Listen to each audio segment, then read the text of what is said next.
এবং ভারাক্রান্ত হৃদয়ে আপনাদেরকে জানাচ্ছি আমাদের এই জুলাই অভ্যুত্থানের যে শিক্ষা প্রতিষ্ঠানগুলো 24শে জুলাই রাজপথে থেকে সামনের সারিতে থেকে লড়াই করেছে, তাদের মধ্যে একটি শিক্ষা প্রতিষ্ঠান হচ্ছে মাইলস্টোন কলেজ।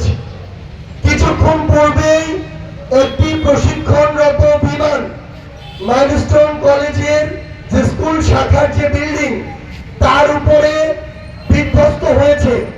সেখানে আগুন ছড়িয়ে পড়েছে সেই স্কুলের বিল্ডিং এ।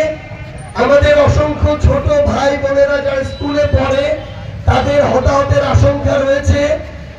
হয়তো সৃষ্টিকর্তা না করুক, আমরা আমাদের অসংখ্য ভাই বোনকে হারাতে যাচ্ছি। আমরা সবাই তাদের জন্য দোয়া করব যেন খুব দ্রুত তাদের সেখানে সম্পন্ন হয় এবং আমাদের কোনো ভাই বোনকে আমাদের হারাতে না হয়।